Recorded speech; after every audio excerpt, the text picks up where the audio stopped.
جس کے بارے میں حضرت سلمان فارسی رضی اللہ تعالیٰ عنہ نے یہ بیان کیا کہ حضور نے ہمیں یہ خطبہ ارشاد فرمایا شعبان کے آخری دن، فقال، اور فرمایا یا ایھا الناس، اے لوگو، قد اظلکم شہر عظیم، تم پر ایک عظمتوں والا مہینہ سایہ فگن ہو گیا ہے۔ ظل کہتے ہیں سائے کو، اظلکم تم پر سایہ فگن ہو گیا ہے، ایک بہت عظمتوں والا مہینہ۔ اب دیکھیں یہ وہی ہے بات جو انگریزی کے محاورے میں ہے کہ coming events cast there shadows before, آنے والے واقعات کا ایک سایہ سا پہلے سے پڑ جاتا ہے۔ تو ابھی مہینہ شروع نہیں ہوا رمضان مبارک کا، لیکن وہ آیا چاہتا ہے، تو گویا کہ اس کا ایک سایہ پہلے آ گیا ہے، جس کو حضور فرما رہے ہیں کہ تم پر سایہ کر لیا ہے ایک ایسے مہینے میں کہ جو بہت عظمتوں والا ہے۔ شہر مبارک، وہ مہینہ بہت برکتوں والا ہے۔ شہر فیہ لیلۃ خیر من الف شہر، یہ وہ مہینہ ہے کہ جس میں ایک رات وہ بھی ہے کہ جو 1000 مہینوں سے افضل ہے۔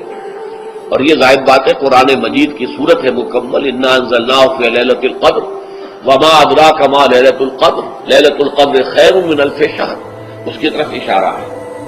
اب اس کے بعد جو جملہ ہے جعل اللہ صیامہ فریضۃ، اللہ نے اس مہینے کا روزہ رکھنا فرض قرار دے دیا ہے۔ وقیام لیلہ، ایک تو قیام اللیل کے لفظ پر غور کیجیے، اور اس کی راتوں کے دوران کھڑے رہنے کو تطوعا، آزاد مرضی پر چھوڑ دیا ہے۔ کتب علیکم الصیام کما کتب علی الذین من قبلکم لعلکم تتقون، تاکہ تمہارے اندر تقوی پیدا ہو جائے۔ اب یہ ہے حکمت صوم کی پہلی آیت۔ تقوی کسے کہتے ہیں؟ بچنا۔ کس چیز سے بچنا؟ اللہ نے جو چیزیں حرام کی ان سے بچنا، اللہ کے احکام کو توڑنے سے بچنا۔ جب رمضان کا مہینہ وہ ہے کہ جس میں قرآن نازل کیا گیا، اب جو شخص بھی اس مہینے کو پائے اس پر لازم ہے کہ اس کے روزے رکھے۔ ہاں، من کان مریضا او علی سفر، جو شخص ہو مریض، بیمار ہو یا سفر پر ہو، فعدۃ من ایام اخر، تو وہ تعداد پوری کر لے دوسرے دنوں میں۔ یرید اللہ بکم الیسر ولا یرید بکم العسر، اللہ تمہارے ساتھ آسانی چاہتا ہے، سختی نہیں چاہتا۔ اچھا، روزے کا اس سے تعلق کیا ہے یہ سمجھ لیجیے۔ دیکھیے، ہمارے گناہوں کا سب سے بڑا سبب ہمارے نفسانی تقاضے ہیں۔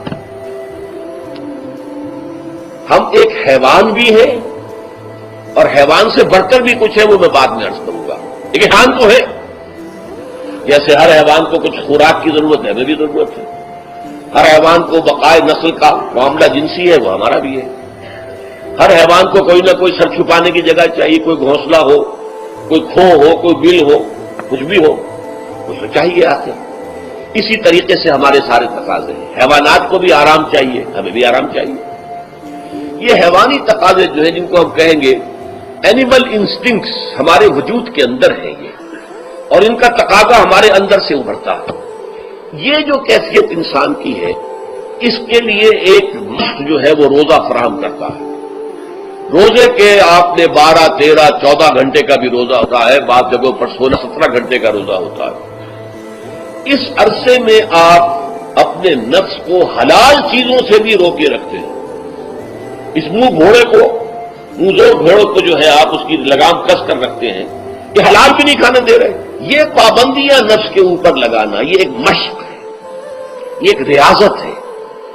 اس ریاضت کا حاصل یہ ہونا چاہیے کہ انسان بقیہ 11 مہینوں میں اپنے آپ کو حرام سے تو بچائے نا۔ یہاں وہ حلال سے رکا ہوا ہے اللہ کے حکم سے، کہ حلال چیز بھی نہیں کھا رہا، دن بھر نہیں پی رہا، دن بھر نہیں اپنی کوئی شہوت پوری کر رہا، دن بھر حلال ذرائع سے بھی، تو اس سے اس کے اندر یہ ایک، اس کو ہم کہیں گے سیلف کنٹرول پیدا ہو جائے، اپنے نفس کو قابو میں کر لے۔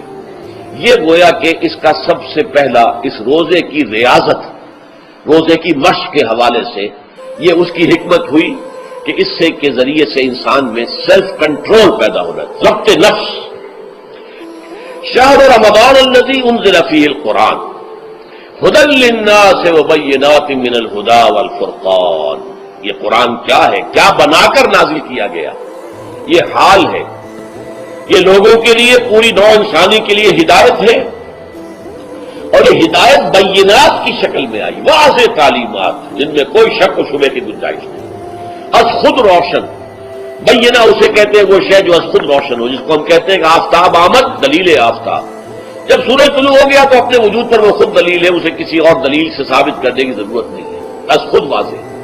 تو بینات من الہدیٰ، جو قرآن کی بنیادی ہدایت ہے وہ بینات پر مشتمل ہے، واضح چیزیں جو انسان کے لیے، اس کی فطرت کے لیے جانی پہچانی چیزیں ہیں۔ یہ کوئی باہر کی چیز نہیں آ رہی ہے، اس کے قلب کی گہرائیوں کے اندر یہ سب کچھ موجود ہے، اور اس کی گواہی اس کے قلب کی گہرائیوں سے نکلتی ہے۔ جہاں دیکھنا تقریر کی لذت کے جو اس نے کہا، میں نے یہ جانا کہ گویا یہی میرے دل میں ہے، اس نے تو میرے اپنی فطرت کی ترجمانی کی ہے۔ والفرقان، بینات من الہدیٰ والفرقان، یہ بینات کا اطلاق فرقان پر بھی ہو رہا ہے، حق و باطل کے اندر فرق کر دینے والی شے۔ بین صورت میں یہ حق ہے، یہ باطل ہے، یہ جائز ہے، یہ ناجائز ہے، یہ غلط ہے، یہ صحیح ہے۔ یہ ہے قرآن مجید کی عظمت کا بیان۔ ان رسول اللہ صلی اللہ علیہ وسلم قال، کہ اللہ کے رسول صلی اللہ علیہ وسلم نے فرمایا، الصیام والقرآن یشفعان للعبد، روزہ اور قرآن بندے کے حق میں شفاعت کریں گے۔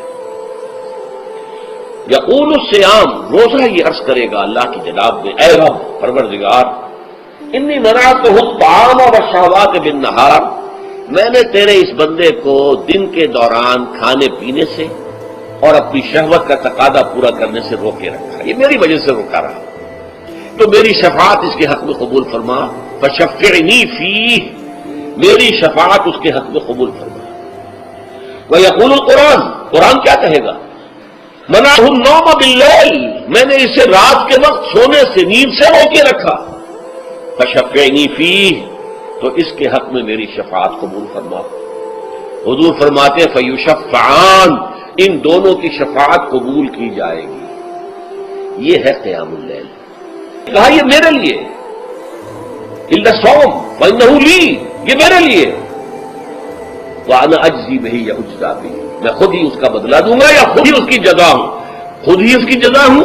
اللہ کہ اس بندے کا تعلق میرے ساتھ ایسا قائم ہو جائے گا کہ گویا کہ اسے میں مل گیا، اور میرا یہ مل جانا ہی در حقیقت انسانیت کی معراج ہے۔ اور دعا کے بارے میں جان لیجئے کہ حضور نے فرمایا، الدعاء مخ العبادہ، دعا جو ہے عبادت کا اصل جوہر ہے، لب لباب ہے، اور یہ بھی کہا الدعاء هو العبادہ، دعا ہی اصل عبادت ہے، دعا ہی اصل عبادت ہے، دعا جو ہے وہ روح ہے اس کی۔